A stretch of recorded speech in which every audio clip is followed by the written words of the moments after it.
If you don't want the player to beat you, then don't let him beat you. What do you mean? You don't attack him after the play. It wasn't after the play. He had the ball. And that's the point. Yeah, we're criticizing a guy for getting fouled, man. Yes, because he's holding the ball. He's holding onto the ball too much. He's goading the... Listen. It's professional sports. It's not U13. There's no...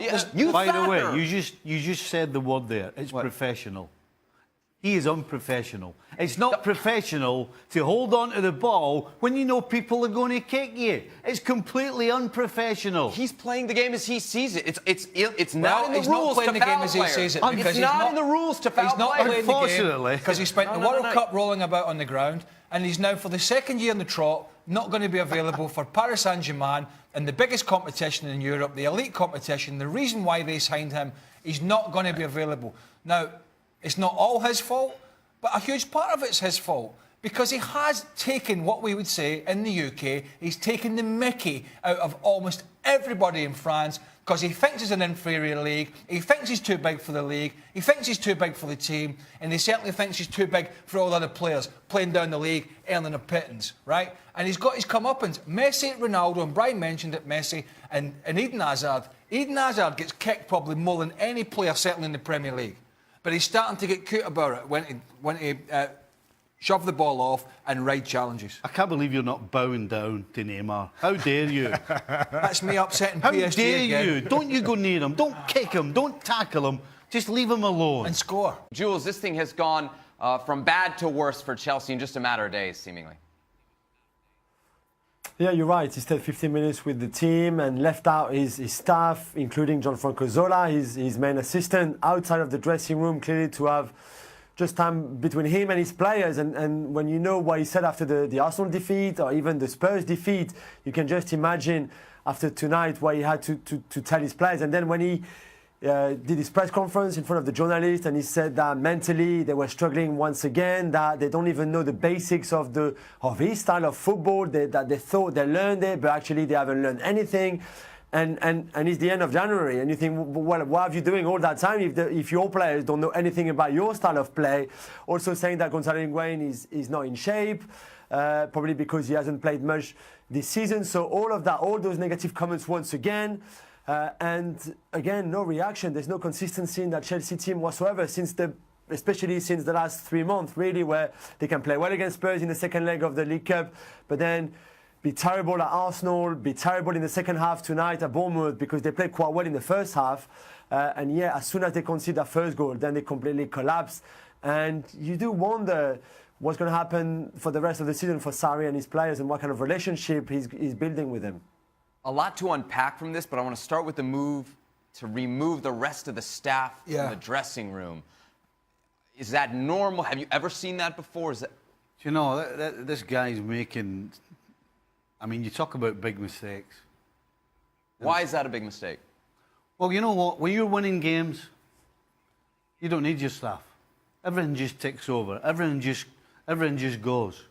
It's when you're under pressure, you need your staff. You need somebody there to help you out. You need somebody there to be strong for you. You need somebody there to give you ideas. You need support. And when you push them aside, he's on an island. He's pushed the players aside by criticising them publicly. You see how that's gone. Now he's pushing his staff aside. How are you supposed to feel if you're Zola and you're supposed to be there to help Sarri when he needs it, and he's just pushed you aside? This guy's on his own, and when you're on your own, it usually ends up one thing only: you're gone. When, I don't know, but you're gone. If you're in his staff, this guy's done. If you're in his staff, you would feel humiliated. Yeah. Humiliated. And when you walked in that dressing room, whenever he let the staff back in, you'd look at the players and think, the players think we're useless because he didn't even let us in the dressing room. The crowd didn't take an awful lot of encouragement to get very, very, very irritable. Well, funny enough, neither did you. Well, do you think they said what you said? Well, yes. I don't think there's any way that anybody could suggest that the crowd didn't get a little antsy. And that definitely transfers onto the field of play. You know, Liverpool, you try to break you try to break a team down, you don't have a lot of space, you do need to take some chances and try and play some passes. They didn't. They went very safe. Everything was sideways. Nobody was looking forward. They just got a little safe, and you can't do that. Something you picked up on early, you said to me straight away, Salah. Aye, he was awful today. Awful. I mean, honestly, he should have been the one that should have been substituted. And then when you bring Sturridge on, bring Sturridge on and you see him out more on the right side than you do see him through the middle. It didn't seem to click today. No. Yeah, but I mean, you know, look. But did anybody say it was going to be a smooth ride to the end? I mean, it just was never going to be. I mean, nobody foresaw last night happening at St James's Park, Newcastle. But maybe sit here feeling the pressure as well. And I know it's not ideal for either side. Of course it's not. But you know, it's a point at home. It's 5 points in the league. You saw that there, and like you brush yourself down, you go away. You hope you don't pick up any more injuries because you need to get your proper right back in. You need to get a bit of momentum going again. You've got the Champions League coming up, so it's a take stock for Liverpool and I suppose for Man City, who are the two teams probably fighting for the title, and say, well, here's what we need to improve on if we're going to go between now and the end of the season. Jules, we asked you to come up with a Neymar-less 11 for PSG. Cavani and Mbappe still up top. You got Paredes there in the middle, just came over from Zenit. I mean, this is still a pretty good team, Jules. What's your confidence level that this group, the 11 that you've put together for us, could actually get through a tie with Manchester United?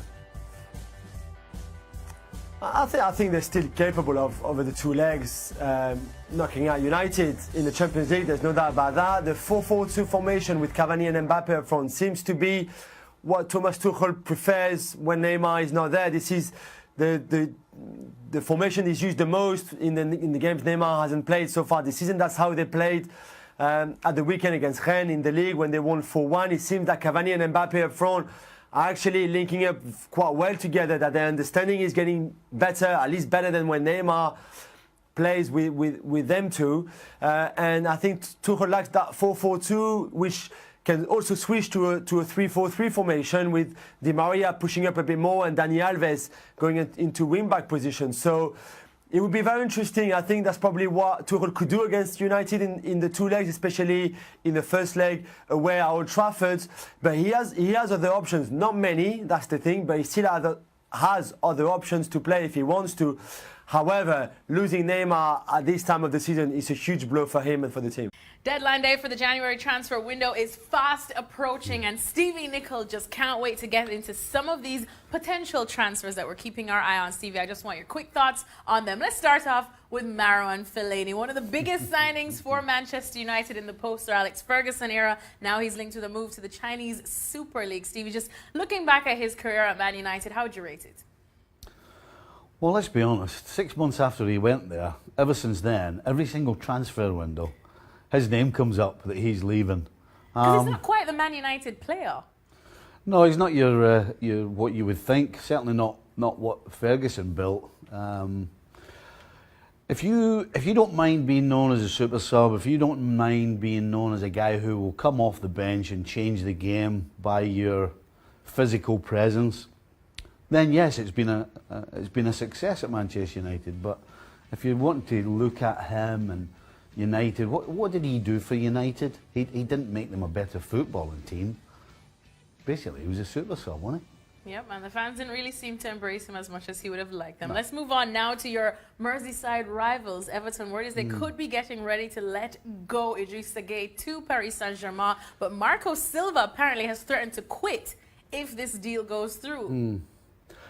I find it extraordinary after the amount of money that Everton have spent trying to put a great team on the field, that then you would turn round, 2 years later, and get rid of arguably one of your best players in Idrissa Gueye. So it doesn't make a lot of sense to me. It doesn't make a lot of sense that Silva would actually resign over this. We've not really seen managers do that much. No, I mean, why would you? It makes no sense at all. Silva wants to have a long career in the Premier League, and he certainly needs to get a long career at one club. He said, 3 different clubs in the Premier League already? So I don't see him resigning, whether Gueye goes or not, but I don't see Gueye going. It makes no sense. The owners at Everton want to push towards the top 4, And you cannot do that if you're getting rid of one of your main players. All right, finally, let's talk about Arsenal. It is official that Denis Suarez has gone there now on loan from Barcelona, but they still want another winger, Yannick Carrasco. They're eyeing him as well. Word is because they're not quite getting Ivan Perisic as much as they would want to right now, or might not be able to sign him by tomorrow. So what do you make of this one, Stevie? Well, I would definitely think Perisic for me is the better of the three players, but it's not happening. Manchester United couldn't get him, and Arsenal ain't getting him either. Denis Suarez, I don't know what you're getting. You know, if you can't perform at Barcelona with all those players around you, then there has to be question marks on your temperament more than anything else. So Carrasco would be a good signing. Probably, I would think that, you know, he's in China right now. Clearly he went to China for the money. But when you go to a place like that, all of a sudden the money doesn't quite fit the bill. It doesn't quite make you happy. So I think Arsenal are going to get a guy that's going to come back. He's going to come to the Premier League, and we will see the best of Carrasco, the type of Carrasco that was so good at Atletico Madrid. See, money really can't buy you happiness. And before we go quickly, Stevie, just of all those transfers that we just discussed, which one makes the most sense to you? Which one would be the best rated for you? Fellaini. You know, he has to go. I don't see him moving to any other top side in Europe, to be honest with you. The money is incredible in China. I've just said that it didn't make it's probably not making Carrasco happy, but I think Fellaini's at the stage of his career where, you know what, get the big payday, and if China's anything, it's a big payday. All right, well, that's it for me and Mr. Moneybag, Stevie Nicol. We'll continue tracking all of these transfers to see if they do indeed happen by tomorrow here on ESPN FC.